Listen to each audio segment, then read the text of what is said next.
Hey, moms and dads, don't you just love when your child reminds you about a school project at bedtime the night before it's due? With Skylight Calendar, you can avoid those last minute oops moments. It visually displays your family schedule in one place with different colors for each family member, so you can eliminate those last minute surprises that upset your kids. Skylight Calendar is a Wi-Fi connected digital display that syncs seamlessly with all your calendars and visually showcases your family's schedule on an HD touchscreen. You can manage events, chores, and grocery lists on the go with the free Skylight app. This is a game changer for families like ours. And your happiness is Skylight's happiness. So if in 120 days you are not 100% thrilled, you can return it for a full refund, no questions asked. This is a great Mother's Day gift. And right now, Skylight is offering our listeners $30 off their 15-inch calendars by going to skylightcal.com/calm. Go to skylightcal.com/calm for $30 off your 15-inch calendar. That's skylightcal.com/calm. Oh, I am super excited for this podcast because we're doing a Q&A. Do you have kids who complain incessantly and seem like they're miserable, especially when you're supposed to be having fun? Should you allow a child to quit a sport? How can you help a child who's anxious and obsessed over something? What should we focus on in the teen years? How do you handle kids who one-up each other or compete for attention with a younger sibling? Those are just some of the questions I'm going to answer in today's special Q&A episode of the Calm Parenting Podcast. So welcome, this is Kirk Martin, founder of Celebrate Calm. You can find us and our spring sale at celebratecalm.com to get 50% off our program. So let's jump in and answer some questions. I'm excited about this because these questions are different. I haven't always addressed these on the regular podcast. So here's one on OCD and anxiety issues. A parent had said, hey, our son threw up a couple years ago in the middle of the night and is fixated on that now. He also gets very anxious for car rides when he won't have access to a bathroom. So here's what I would not do that most of us do. Do not try to convince your child that everything is okay, that it's no big deal, that there's no need to worry. Do not dismiss his concerns or ignore them or get frustrated by them, even if it is frustrating. All those things will make it worse. Anxiety and OCD can go hand in hand. Anxiety is caused by unknowns, things you can't control. That's why so many of our kids are resistant to going to new places. Because if I have to go somewhere new, that represents a lot of unknowns, things we can't control. Hence the desire to control things and have some measure of OCD traits there. That's normal to me. Let's first normalize the anxiety, and I'd like to do it with some measure of intensity. Of course you're nervous about not having a place to pee or poop when you go out. That's normal and a smart way to think. What that tells me is you are a proactive, prepared person. Look, you can at times add that these traits will serve your child well in life, and you can think of all the professions that require these traits: engineers, accountants, builders, IT workers. See, when you normalize it, it just helps so much to relieve that anxiety of like, yeah, that's perfectly normal. And by the way, good job going the extra step, being conscientious, proactive, and preparing. Now, let's give your child something he can feel in control of, because you can't always control where the bathrooms are, but let him use a map feature to plan out your route and find a few bathrooms along the way. He can punch in the addresses on your phone or his phone, knowing he has options.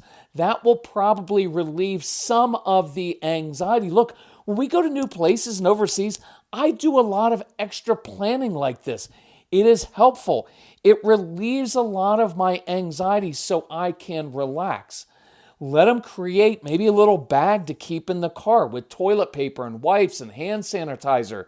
kind of like we do when we hike. We prepared. Give your son opportunities to use these traits in healthy ways around your house to eliminate stress. Maybe he can map out routes for errands that save time and that work around traffic. He can maybe map out the meal schedule for the week and create a grocery list. That way, this isn't something to be fixed, but really an asset to be capitalized on, right? Those are healthy ways to do that. People are always like, oh, it's a coping mechanism. We all use coping mechanisms. This one is a healthy one. Right? I don't get down on yourself. I use coping mechanisms all the time for my own anxiety. I have some slight OCD issues. I have all kinds of things. So I just try to make them healthy ones. For both of these issues, let's teach your child how to have good body awareness so he knows how he's feeling. Now, for the fear of throwing up, you can walk him through this process that we use frequently. Hey, let's just do this. What is the absolute worst thing that could happen if you threw up at night? And then play it through. Well, it would taste awful. It would be a mess. The stomach would be upset. But then you'd eat some crackers and you get to miss school. So that sounds so bad, right? I'm kind of joking with that, but not really. You probably would miss school. So sometimes preparing for the worst can alleviate some of the anxiety. Now, I am not recommending this. I'm just including it as an option because sometimes weird things work with our kids. You could, if you are willing, and forgive me for this, actually kind of make yourself throw up just to demonstrate that it's unpleasant, but then you eat something salty and taste a good drink and brush your teeth, and then all is good. I'm not recommending, but that's an option. You could, and I like this idea, keep a little log sheet in his bedroom. Backdate it for like 6 months and check off every night he did not throw up. Then he can see like 200 check marks. Sometimes visuals like that and that reassuring pattern can be really helpful. Okay, good question.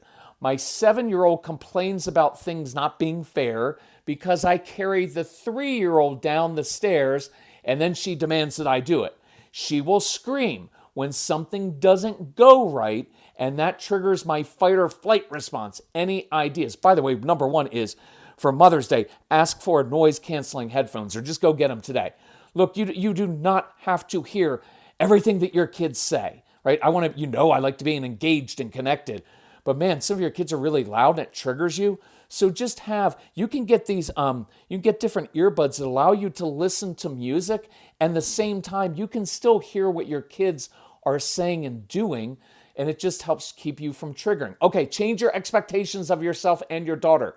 You have a lot going on with 2 young kids. She is 7. She's kind of supposed to be irritating, right? So take some of the stress off of yourself and her and enjoy her more. And I tell parents that, it's interesting, a few parents have written lately and said, one thing that has helped me immensely with your programs is just getting perspective, knowing it's supposed to be hard. We're not supposed to be perfect. It's normal for our home to be messy and to feed kids mac and cheese a few times a week, that I don't have to manage every single thing that my child does, that I am not responsible for making them happy in every moment. And that has freed me to actually enjoy being with my kids, which has changed their behavior even more. Isn't that interesting how that happens? Okay, stop carrying the 7-year-old downstairs. Instead, you could say something like this.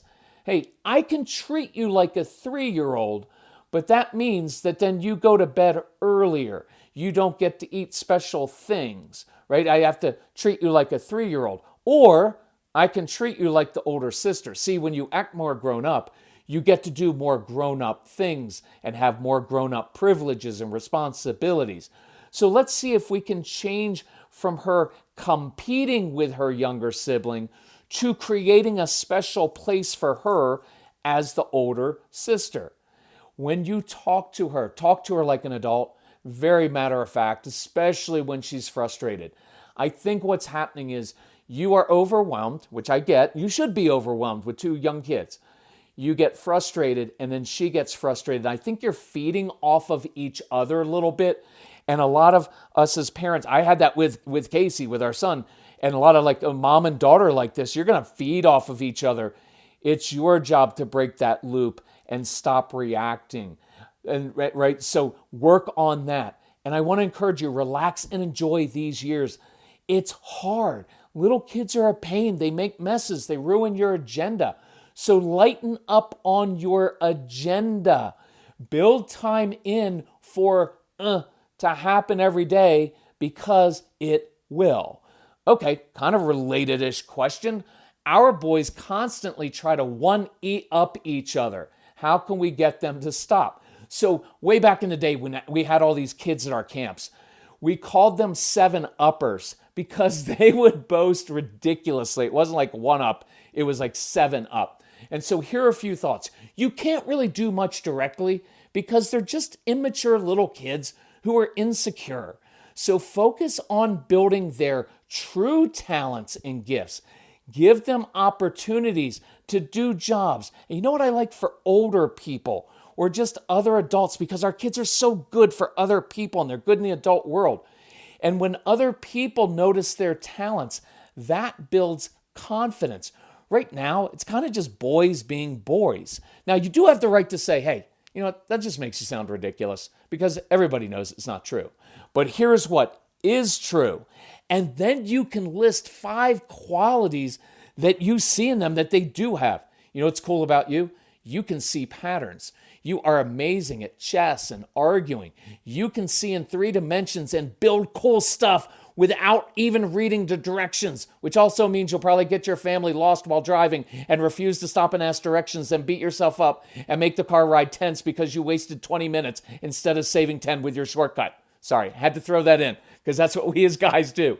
You have a witty sense of humor because you are good at observing people and understanding human nature. And when you combine that with your big heart, oh man, you're going to do great things in life. See, that's not fake praise. That is very specific praise. That is actually truth. It is a recognition of this is who you are. All those things that you're bragging about, you know, that's not impressive. I like saying that. You know, it doesn't impress me. But here's what does impress me. The way that you helped Miss Johnson down the street the other day, oh, that shows me you're growing up. The way you walked away from your sister or brother the other day when they were provoking you, oh man, that's mature. The way that, see, that is where I would give my energy in this situation. And I think they will stop trying to do the fake praise, one-upping each other. And instead, they're going to seek out, oh, my mom, my dad said, ooh, I'm much more mature. I'm grown up like that. I do that really well. That will resonate really deeply with your kids over time. Okay, what are 3 things you would really focus on in the teen and tween years? So Mrs. Calm told me yesterday, I wish I had begun drinking AG1 sooner. My stomach has felt so much calmer and I'm more regular. My AG1 in the morning provides some consistency I really crave. And that's one reason I love my AG1. It's an easy, healthy daily routine. No messes, no blenders. We put 1 scoop of AG1 into a bottle of water, shake it up, and start our day with 75 vitamins, probiotics, prebiotics, and whole food sourced ingredients. Check out a special offer at drinkag1.com/calm. Look, I've got more energy, better mental clarity, and AG1 supports my immune health. And that's why I've been partnering with AG1 for so long. Be an AG1 couple like us. AG1 is offering new subscribers a free $76 gift when you sign up. You'll get a welcome kit, a bottle of D3 and K2, and 5 free travel packs in your first box. So check out drinkag1.com/calm to get this offer. That's drinkag1.com/calm to start your day with a win. When we moved to our home, we were quoted a cost of over $20,000 for some trees and shrubs, but we just saved 90% with fast-growing trees, and they helped us get the exact privacy and flowering trees and shrubs for our specific climate, and it's delivered right to our door in days. Fast Growing Trees is the biggest online nursery in the US with thousands of different plants and over 2 million happy customers, including us. They take the hassle out of creating your dream yard. Their Alive and Thrive guarantees ensures your plants arrive happy and healthy. Plus, get support from trained plant experts on call to help you choose and care for the right plants. This spring, Fast Growing Trees has the best deals for your yard, up to half off on select plants. Plus, listeners to our show get an additional 15% off their first purchase when using the code CALM at checkout. That's an additional 15% off at fastgrowingtrees.com using the code CALM. fastgrowingtrees.com/CALM. Offer is valid for a limited time. Terms and conditions may apply. Now, this was a mom who asked about her son, so that's how I'm going to answer it. Keep a close connection. Number one, keep a close connection. Be the parents who do not do drama, even though your kid's world will be filled with drama. Be patient. Sit with him. Listen a lot, even to inane teen stuff. Bond over the horrible music your child likes. Take every opportunity to drive him places and talk in the car. Occasionally, I'd like dad to take him out for late night wings or IHOP, even on a school night, because it's a great place, great way to bond and connect and have great talks. Number two, affirm relentlessly anything good that your child does. When you have to correct, keep it concise and direct with no emotion, followed by an invitation to grab something to eat, because teenage boys and girls are always hungry. Number three, give your child opportunities to shine using their natural strengths, even if it's with neighbors or other adults. Find good mentors for your teen or tween, because our kids, look, teens and tweens aren't going to listen to their parents all that much, but they will listen to other adults, and other adults can encourage and hold them accountable. And the fourth thing, even though you asked for three, enjoy him. Enjoy these years. Most of the stuff you encounter with school and grades and teen attitude won't matter in the long run. Just like the answer to the mom with the 3 and 7-year-old. Most of the stuff you're not going to remember later anyway. It doesn't matter. I want your son leaving high school with a close relationship with his mom and dad, feeling positive about himself and his place in the world. That's enough. All the other stuff will just kind of fade away. You guys are awesome parents. Okay, should we allow our child to quit the sport he signed up for? I know what your concern is. If we let our child quit, are we teaching him that it's okay to quit something you started? The short answer is that it's really smart sometimes to identify when you don't like something or that you're not really good at, and then you just move on from it quickly. Half of life is understanding what you don't want to do. Most of the kids we work with do not like team sports. They're not really good at them, but they excel in individual activities like martial arts, rock climbing, ballet, swimming. So I am biased toward just saying, hey, it's good to know in life what you like and what you don't like. You push through things that are worth it, that you value, but it's perfectly smart and right to just bail when they aren't worth it. Sometimes it is the parent who thought it was a good idea to sign their child up for a sport. If that's the case and your child absolutely hates the activity or is terrible at it, then that's not quitting. That's realizing you made a mistake and it's good to rectify mistakes. You have kids with short attention spans and kids that are grazers. They like to try things but not always stick to it. So don't make big commitments until they have proven they can overcome challenges and adversity. Don't buy expensive musical instruments or hockey sticks. You could even have them pay for part of their equipment if they're older. By the way, most of your strong-willed kids are not going to practice their craft. They're just not. You're going to be frustrated. But I'm trying to save you some money from signing them up for things. So I have no problem using wisdom and saying, hey, we tried this. Everybody's miserable. So now on those remaining nights when we used to go to basketball practice, we're going to go be active doing something we actually enjoy together. I like that a lot. Okay, this is a tough one. My son complains all the time, and it's irritating and sounds so ungrateful.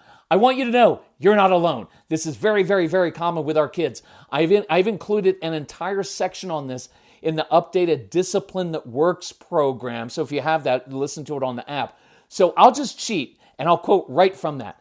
Many of you have kids who will complain the entire vacation, and then 2 weeks later, when grandparents who didn't even go ask how vacation was, you will hear your child say, "Grandma, that was the best vacation ever." And you're going to be in the other room thinking, wait, what? All you did was complain the entire time. Here's what is going on. This is not a gratitude issue, I promise you. I am very clear about gratitude. It is a superpower in life, and it is best taught simply by modeling it, not by obnoxious lectures to give thanks and be grateful all the time. No, model it, live it. Let your kids see how you handle disappointment and adversity. But that's not what this is about.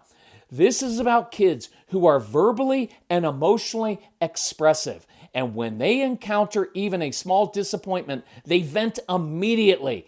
And it's usually overblown. They catastrophize. Oh, the whole day's going to be ruined. Do not correct them right away, or try to make it better, or try to explain or convince them that it's going to be okay. That is annoying too. And so I know it's annoying to listen to this, but it's how they process emotions. And it is way better than just bottling things up. Some of you are married to someone who did that. I know this because our son is the same way, and he got that trait from me. He is one of the most grateful people I know. So it's not a gratitude issue. I think this is good insight. Sometimes people like my son and I, and maybe your child, catastrophize because we are setting and managing expectations. When we say the whole day is going to be ruined and it's not, well, then that's a win. So here are several different options for responding that don't involve a snotty lecture about gratitude or trying to make it better. You can simply ignore it and know it will pass. It's a perfectly fine option. It just won't pass anytime soon. Match their intensity. You know what? That does really stink when that happens. I hate when my plans get changed at the last minute. Do it with some intensity. Sometimes that intense validation just feels good. They need to be heard.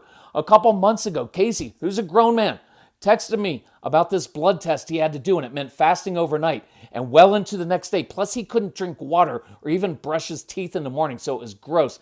And I remember I remember exactly where I was. I was at the gym doing a bench press, and he was venting and catastrophizing. And so my first impulse was to say, I don't think it's going to be that bad. Why do we want to do that? Why do we need things to be better for them or have them not complain? Instead, I followed my own advice and I texted back, "That sucks. I'd hate that." And guess what? He was done. He just wanted someone to agree with him that it stinks. So you could agree and problem solve. You know what? That's true. That's not fair at all. So what are you going to do now? You may find out they just wanted to vent, and that helps. You could double down on this for fun and just see how they respond. Validate their disappointment. I hate when that happens. And then go on your own rant. Just try this sometime. You know what happened to me the other day? I had waited in line for a long time following the rules, and then the clerk let someone else seemingly cut right in front of me and get in line. And I was furious. What would you do in that situation? Look, you may just draw them into a discussion about your issue and elicit from them a more reasonable response like, "Yeah, I'd be mad too, Mom, but it's probably just someone who'd been there before and had to go get something and bring it back." And in a way, they will have solved their own problem by thinking about yours. I'm curious about that. Try it. See how it works. I like this one a lot for after school and even on vacation. Look, here's what we're going to do from now on. I'm going to give you 7.5 minutes. I like arbitrary numbers. I like it because it's between 5 and 10. It's very specific, which means there's a clear end point. And sometimes that is very grounding for kids. I'm going to give you 7.5 minutes to vent about everything you do not like about your day at school or vacation. You can tell me everything and I will listen. But after 7.5 minutes is up, no more. Then we either move on or we problem solve how to fix things. Got it? See, you're giving them an opportunity to vent, but within your boundaries, with a very clear endpoint. And then I would refuse to listen to any more venting unless something really emotionally important happened, right? Like a relationship issue, they're getting bullied. You know what I mean? But you've got to have boundaries around this. Being a parent doesn't mean, well, I just have to listen to 45 minutes of this. Not at all. You have every right to say, I like that you get your frustration out, but not everybody wants to hear about it. And you can't add that. You can't add this. And the world doesn't revolve around you or me. So if you're going to vent, come do it alone with me, because maybe the whole family and grandparents don't want to hear it. I would at some point ask this, hey, I'm curious, when you vent, are you really unhappy? Or are you really as miserable as it sounds? Or is this just how you process disappointment? Because see, that would be helpful for me to understand, but it's really helpful for them to know that's what they were doing, instead of feeling that they're just negative, ungrateful jerks. Because if they realize that's what they're doing, well, now we can help them find other ways to process their feelings and disappointment. The larger point in that is, I want you to get to know these strong-willed kids inside and out. They're motivated by different things than you. Their brains work, their hearts work in different ways. And I want you to teach them how they are wired and made so you can work with their nature instead of, look, you know what hurts them the most is when we misunderstand their motives. You know what? You're just ungrateful. And inside they're going to be like, screw you. That's not what I'm talking about at all. I'm disappointed and I like getting it out. See what I mean by that? This is invaluable. So, moms and dads, I hope you found this helpful. I encourage you, continue changing yourself, breaking those generational patterns. I hope you get to use a couple of these strategies we talked about this week, and you probably will. Why? Because you have really challenging kids, but they're awesome kids. Enjoy them. Enjoy them, enjoy them, enjoy them. Okay, love you all. Talk to you next time. Bye-bye.